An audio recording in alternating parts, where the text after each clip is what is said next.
Diye dışarıya tek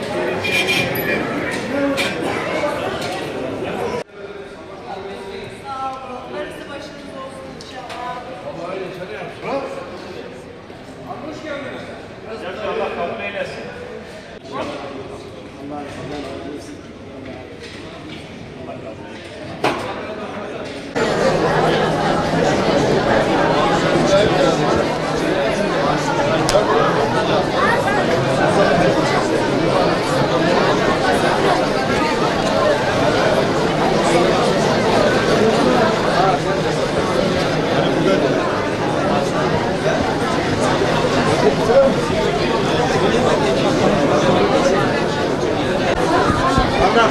Teyzemiz hacdan mı geldi? He. Çok şükür, çok şükür. Güzel geçti.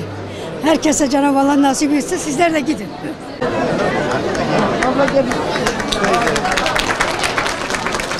Sağ olun Allah'a çok şükür. Gittik geldik. Allah herkese nasip etsin inşallah. 13 yıldır bekledik, çok şükür çıktık gittik geldik. Allah'a şükür, sağ olun. Allah sabır eylesin. Ben gelen bir şey getireyim.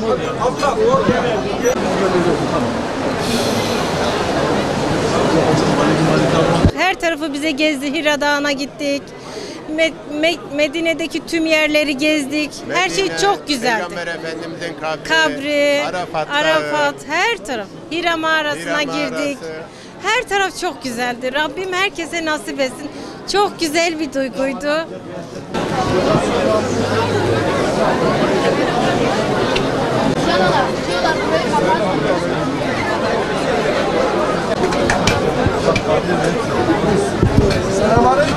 Aleykümselam. Hoş bulduk. 14 yıldır bekliyorduk. Acık sıkıntılı geçti ama güzel geçti. Hiçbir yer bırakmadık. Hepsinde gezdik.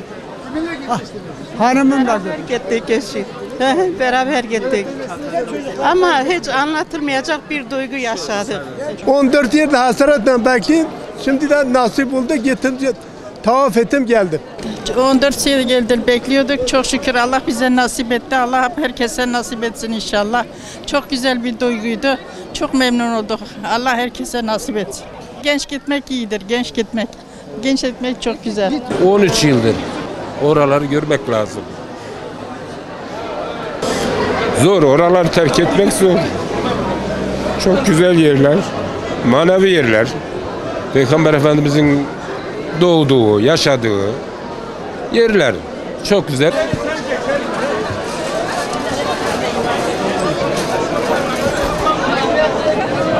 Ben an beklemedim. Benim oğlum şehit Serkan Erkuş Üsteğmen 2 sene olacak şehit oldu. Onun vesilesine gittim. Çok güzel hiç duygular anlatılacak gibi değil. Rabbim tekrar nasip etsin inşallah orayı gören her zaman isteyen. Çok güzel bir şey. Hepinizin gitmesini ister, hepinizin görmesini isterim. Çok yani anlatılacak bir şey, duygu değil yani. Gazze için, Suriye için, çocuklarımız için, kendimiz için, herkes için yani dua ettik hiç. Hacca gittik. Yoğun bir şekilde değerlendirdik, geri döndük işte. Zaman yetmedi yani. Maneviyet inanılmaz yani, yoğun, insanı duygulandırıyor işte. Çok güzel oldu. Vallahi herkesi oraya gelip görmelerini isterik yani. Evet.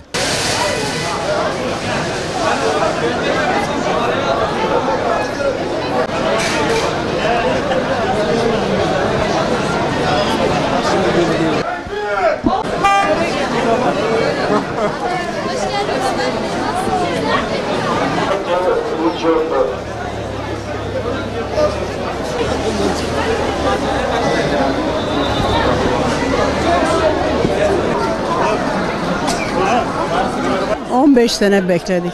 Değil mi? 15 sene bekledik. Çıktı çok şükür. Anlatmayla bitmez ki. Değil mi? Anlatmayla bitmez, çok güzel. Gençken Allah nasip eder size de inşallah. Değil mi? Gençken inşallah size hepinize nasip eder. Çok hoş bir yer.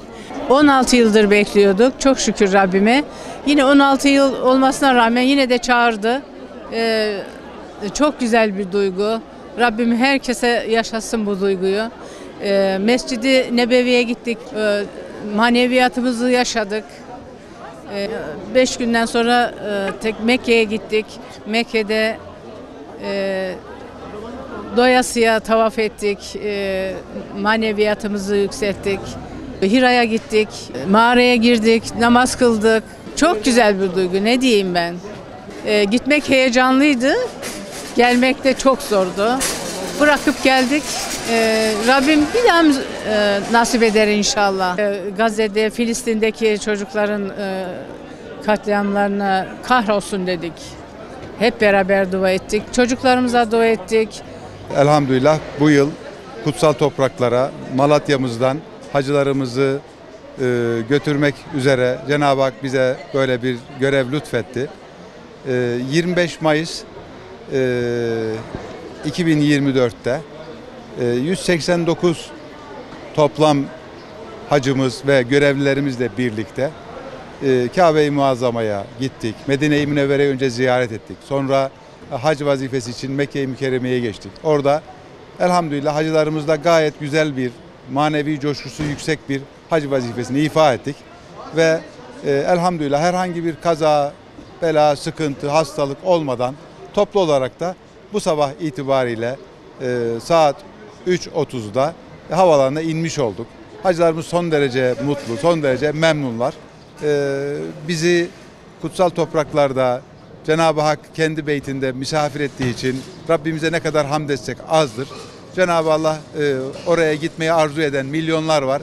Herkese böyle güzel sağlık, afiyet içerisinde hac vazifesini yapmayı Rabbim herkese nasip eylesin diyorum. Bizler giderken de birinci kafile, Malatya birinci kafile olarak gittik. Dolayısıyla şu anda da ilk olarak birinci kafile olarak dönmüş olduk elhamdülillah. İkinci kafilemiz de pazar günü gelecek. Üçüncü kafilemiz de daha sonra inşallah gelecekler. Bizler 183 hacımız ve 6 tane din görevlimizle birlikte 189 kişi gittik ve elhamdülillah 189 kişi olarak yine Malatya birinci kafile olarak dönmüş olduk.